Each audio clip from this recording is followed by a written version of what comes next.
내 사회를 좀 봐야 돼. 자유한국당 사무총장으로 임명함. 2017년 6월 7일 당대표 권한대행 정우택.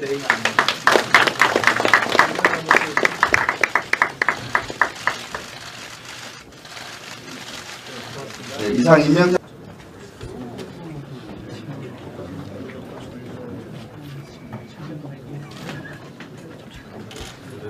오늘 강경화 외교부 장관 후보자를 비롯한 3명의 고위공직자 인사청문회가 동시다발로 열리는 만큼 우리 자유한국당은 그 어느 때보다 집중적이고 엄중한 자세로 인사검증에 임할 것이라는 말씀을 드립니다. 어제 현충일 휴일에도 불구하고 저희 당 인사청문위원들이 국회에 나와 청문 대책을 논의했듯이 국민의 시각에서 엄중한 잣대로 후보자들의 자질과 도덕성을 검증할 것입니다. 정부가 국회에 인사청문을 요청하는 인사는 사전에 치밀한 자체 검증을 거쳐 국민이 보기에 적합한 인물을 국회에 보내야 합니다. 그런데 지금까지 보내온 인사청문 대상자는 한결같이 법을 지키며 살아가는 평범하고 상식적인 국민 수준에도 미치지 못하는 사람들이 다수였습니다. 도대체 청와대의 사전 검증이 제대로 있기나 한 것인지, 대통령이 불러주는 이름을 그대로 발표만 한 것인지 의심스러울 지경입니다. 많은 국민들이 지금 문재인 정부의 이러한 부실 인사에 대해 실망하고 있고 저희도 마찬가지입니다. 이미 김상조 공정거래위원장 후보자와 강경화 외교부 장관 후보자의 도덕성과 자질 의혹, 김기정 국가안보실 2차장의 경질에서 드러났듯이 문재인 정부의 인사 실패와 부실 검증은 난맥상을 넘어 참사에 이를 정도로 심각합니다. 문재인 정부는 이제 와서 뒤늦게 검증 기준을 강화한다고 하면서 후속 장관급 인사는 일주일째 발표조차 않고 있는데, 그러면 지금까지는 코드에 맞으면 대충 해도 괜찮다는 식으로 자격 미달 인사를 국회에 보냈다는 말인지 의아스럽기 짝이 없습니다. 문재인 대통령은 4월 뒤면 취임 한 달이 되는데 아직도 18개 부처 중 12개 부처의 수장을 지명조차 하지 못하고 있습니다. 준비된 대통령이라는 대선 구호가 무색할 따름입니다. 문재인 정부의 인사가 이렇게 늦고 부실한 것은 문자 그대로 국민적 탕평을 통해 천하의 인재를 널리 구하는 적재적소의 대원칙을 무시하고 코드와 입맛을 우선시하고 보여주기식 인사를 하기 때문이 아닌가 저는 바라보고 있습니다. 이런 식의 코드 인사에 집착하니 대한민국 100만 공무원을 이끌 이낙연 국무총리는 일국의 총리가 되고 나서도 지극히 정파적 용어라고 할 수밖에 없는 촛불 총리를 스스로 자처하는 것입니다.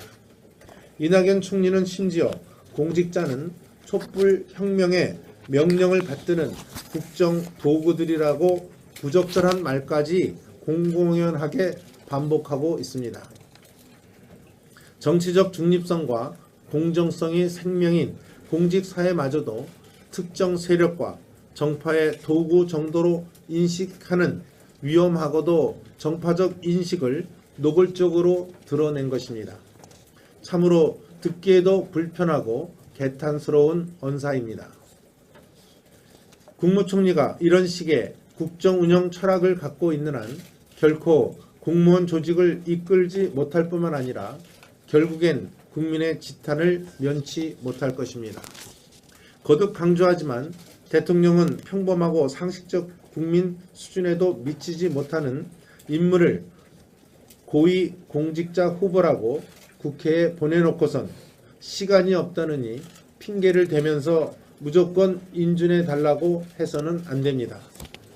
헌법과 법률이 부여한 국회의 인사청문 권한을 존중하고 야당과 진정으로 협치를 해 나갈 때 새 정부의 순조로운 출발과 국정 운영이 가능한 것입니다. 문재인 대통령이 새 정부 출범의 열기에 취해 지금처럼 국회와 야당을 무시하고 일방적으로 독선적 운영을 해 나갈 경우 제1야당인 저희 자유한국당을 비롯한 야당과 국민의 저항에 부딪힐 것이라는 분명한 경고의 말씀을 드립니다. 인사청문 과정에서 숱한 의혹과 비리 혐의가 밝혀지고 부적격한 인물로 드러난 인물을 인사청문회법의 규정을 이용해 일방적으로 임명 강행할 경우 이 정부는 정말 감당하기 어려운 위기에 부딪힐 것입니다. 특히 수많은 문제를 차치하고라도 토익 점수 변조를 통해 부인의 고교 강사 취업이 드러난 김상조 후보자, 장래의 특정 고교 입학을 위해 입학장사격인 관사를 위장 전입으로 이용한 강경화 후보자처럼 지금 당장이라도 본인과 가족이 검찰의 범죄 수사 대상이 될 수 있는 사람마저 정부의 최고위 공직자로 등용하는 일은 결코 있을 수 없는 일입니다. 특정 노동단체가 반대하면 일자리 수속을 바꾸고 여성단체가 요구하면 국가안보실 차장도 경질하면서 국민을 대표한 야당의 요구와 견해는 무시하는 것은 결코 협치가 될 수 없습니다. 또한 검증과 소명에 필요한 기초적 자료조차 개인 정보 등을 이유로 제출을 거부하고 차일피일 시간만 보내면 된다는 식의 사실상 검증 거부 행태도 국회가 더 이상 용납해서는 안 됩니다. 만일 문재인 정부가 이런 식의 불통, 독선, 독주의 인사를 계속 강행하고 협치의 정신을 포기한다면 이 정부는 법률안과 예산안 등 앞으로 국회에서 다뤄져야 할 더 많은 과제들에서 심각한 난관에 부딪힐 수밖에 없다는 점을 다시 한번 분명히 말씀드립니다. 문재인 정부의 방송 장악 시도에 대해서 한 말씀 드리겠습니다. 어제 문재인 대통령은 미래창조과학부 2차관에 현직 방송통신위원회 상임위원인 김용수 씨를 임명했습니다. 또 국정기획위원회의 대변인이 언론노조가 방송사 사장의 사퇴를 당연히 주장할 수 있다고 말하자마자 전국 언론노조는 MBC 경영진 교체를 위한 총력 투쟁에 나섰다고 합니다. 이 두 가지 사건은 우연이라고 볼 수 없을 만큼 문재인 정부의 방송 장악에 대한 의도를 또 한 번 명확하게 보여준 것이라고 판단됩니다. 방송의 상임위원은 방통위의 독립성과 방송의 공정성을 보장하기 위해 임기 3년을 보장하는 자리인데 이 위원을 차출한 것은 전 정권 인사를 빼내고 현 정권의 코드에 맞는 인사를 새로 앉히려는 의도로밖에 보이지 않습니다. 이럴 경우 방통위원 5명 중 대통령과 여당의 몫은 3명이 되고 야당 몫 2명 중 1명도 여당의 이중대가 추천하는 만큼 자칫 여야 추천이 4대1로 현격히 균형을 이룰 수 있습니다. 이런 시점에서 언론노조가 공영방송 경영진 교체를 위한 투쟁에 들어간 것은 청와대의 지침에 따라 정부와 노조가 방송 장악을 위한 본격적 행동에 들어간 게 아니냐 하는 의구심을 사기에 충분하다고 봅니다. 이미 문재인 정부는 지난 대선 이전부터 공영방송 장악을 위한 법 개정 시도를 해왔고 자신과 코드가 맞지 않은 언론을 적폐로까지 규정하며 청산 대상으로 지목한 바 있습니다. 언론은 결코 특정 정치 세력에 장악될 수 없으며 우리 야당은 결코 이를 좌시하지 않을 것입니다. 모든 방송이 정권의 겁을 먹고 문모닝식의 아첨 뉴스만을 내보낸다고 국민이 현혹되는 시대도 지났습니다. 문재인 정부는 과거 노무현 정부 시절 있었던 많은 언론 장악과 재갈 물리기 시도가 결국 국민적 저항과 역풍을 불러와 정권의 실패로 끝난 교훈을 상기하기 바랍니다. 우리 자유한국당은 정부 조직 개편이 최소화됨으로써 국정 안정에 도움이 될 것이라고 생각합니다. 향후 각 상임위원회 의견 수렴과 분야별 공청회를 통해서 국민 의견을 충분히 수렴해서 신중하게 판단할 것이라는 점을 밝힙니다. 우선 먼저 몇 가지 논란 사항에 대해서 지적을 드리고자 합니다. 먼저 환경부로 물관리 일원화 문제입니다. 이 문제는 1994년 낙동강 수질오염 사건을 계기로 해서 수량과 수질의 이원화 관리가 시작된 이래 30년 가까이 논란이 지속되어 온 사안입니다. 환경부로 물관리가 일원화되면 선수가 심판까지 겸하게 됩니다. 수량관리 사업의 집행을 적절한 수질 규제로 견제될지 우려가 됩니다. 또한 국토의 대동목인 하천이 국토관리와 분리되어 국토계획 측면에서 통합관리를 어렵게 할 소지도 있습니다. 우리나라가 비가 내리는 기간이 한정돼 있고 이를 나눠 써야 하는 만성적인 물 부족 국가인 것입니다. 국토의 통합관리가 요구되는 상황에서 수질 위주로 물관리 정책 전환은 신중하게 접근해야 할 사안입니다. 둘째로 미래창조과학부 차관급의 과학혁신본부를 두는 안을 제시했습니다.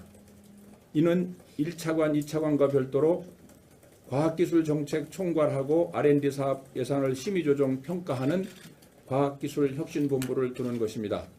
이 부분은 1차관 업무와 중복될 뿐 아니라 과학기술 컨트롤 타워의 혼선이 우려된다는 점을 지적합니다. 또한 중소벤처기업부에는 600만 자영업을 살피는 소상공인 지원 조직이 취약하다는 문제점도 업계로부터 지속 제기되고 있습니다.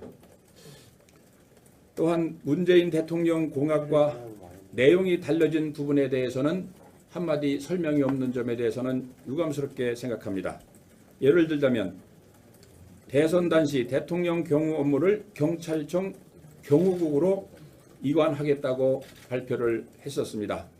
선거기간 국민들에게는 인기를 얻고 당선된 후에는 설명 없이 경호실을 그대로 존치하는 것으로 된 점에 대해서는 유감스럽다는 말씀을 드립니다.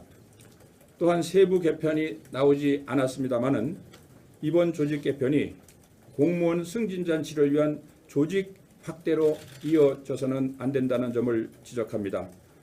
우리 자유한국당은 국민의 요구를 담아내는 개편안이 될 수 있도록 공청회 등 각계각층의 의견을 충분히 수렴해서 신중하게 결정해 나갈 것임을 밝혀두는 바입니다. 민생 관련해서 한 말씀 드리겠습니다. AI가 또다시 발생해서 국민을 불안을 가중시키고 있습니다. 작년 연말 최악의 AI 파동, 올해 초 구제역 파동으로 서명경제가 흔들린 지 불과 얼마 되지 않아서 또다시 AI 불안이 전국을 강타하고 있습니다. AI 위기경보가 최고 단계인 심각 단계로 격상됐고 오늘부터는 닭과 오리 등 가금류에 대한 이동이 중지됐습니다. 또다시 서문 먹거리인 닭과 계란값 폭등이 우려됩니다.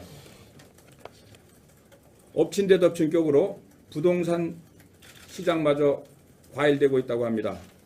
한국감정원의 조사에 따르면 지난 5월 전국 아파트값이 4월보다 0.14% 상승했습니다. 대선 이후 전국 아파트값의 상승폭이 커지고 있습니다.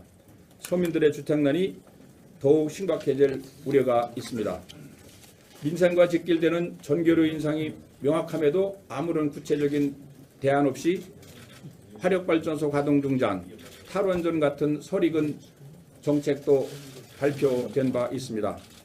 문재인 정부와 여당은 파퓰리즘에 입각한 정치적, 정략적 이슈에 집중할 것이 아니라 국민의 삶의 현장인 민생에 집중할 것을 촉구합니다. 우리 자유한국당은 오직 민생을 위해 갇힌 국민 속으로 위원회를 발족시킨 바 있습니다. 민생을 위한 정당, 민생을 챙기는 정당으로 계속 적극 활동해 나가겠다는 말씀을 드립니다. 이규철 특검보 부적절한 처신에 대해서 한 말씀 드리겠습니다.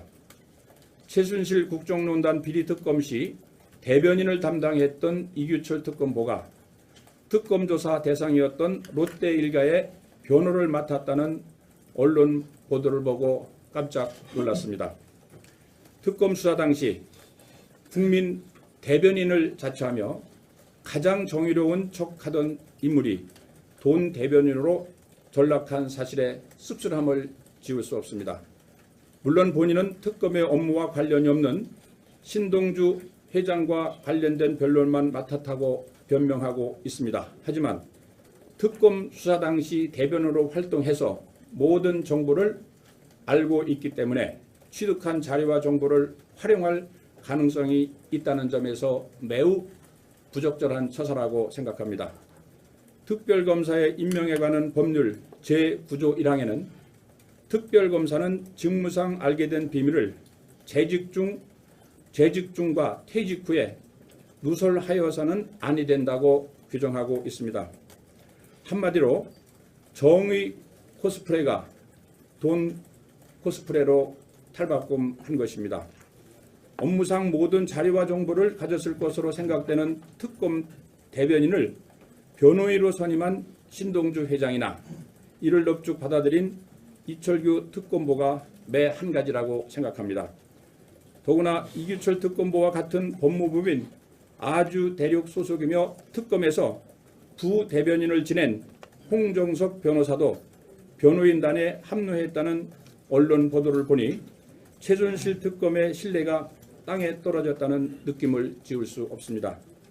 이규철 특검보와 홍정석 변호사는 지금이라도 신동주 회장의 변호사직을 사임하는 것이 특검법 취지에 부합한다고 생각합니다. 이상입니다. 네, 총장 하시고 수석하시고 이재혁 의원님.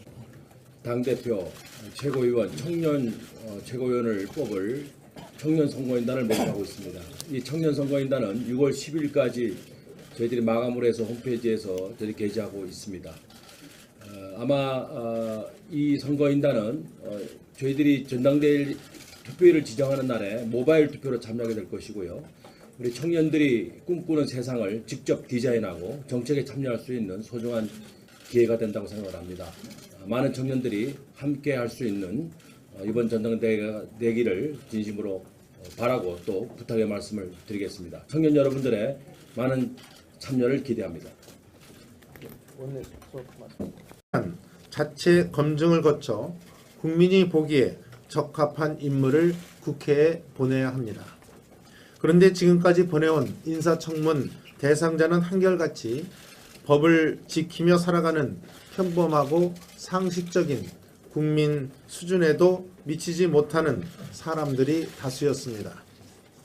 도대체 청와대의 사전 검증이 제대로 있기나 한 것인지, 대통령이 불러주는 이름을 그대로 발표만 한 것인지 의심스러울 지경입니다. 많은 국민들이 지금 문재인 정부의 이러한 부실 인사에 대해 실망하고 있고 저희도 마찬가지입니다.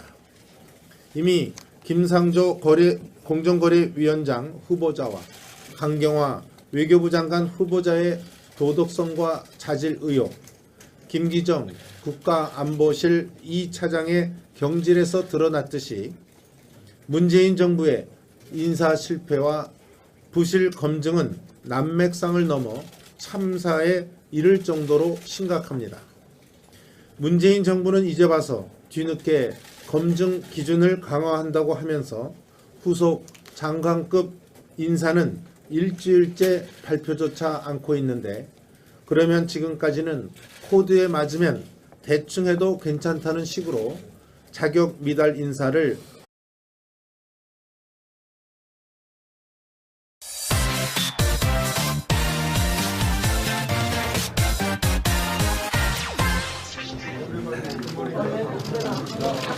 내 사회를 좀 봐야 돼. 자유한국당 사무총장으로 임명함. 2017년 6월 7일 당대표 권한대행 정우택.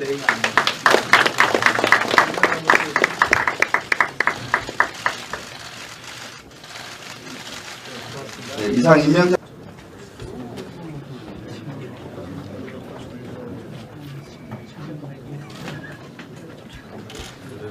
오늘 강경화 외교부 장관 후보자를 비롯한 3명의 고위공직자 인사청문회가 동시다발로 열리는 만큼 우리 자유한국당은 그 어느 때보다 집중적이고 엄중한 자세로 인사검증에 임할 것이라는 말씀을 드립니다.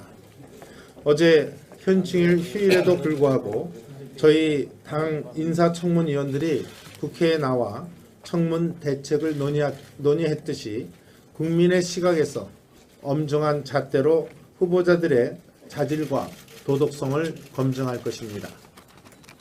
정부가 국회에 인사청문을 요청하는 인사는 사전에 치밀한 인물을 인사청문회법의 규정을 이용해 일방적으로 임명 강행할 경우 이 정부는 정말 감당하기 어려운 위기에 부딪힐 것입니다.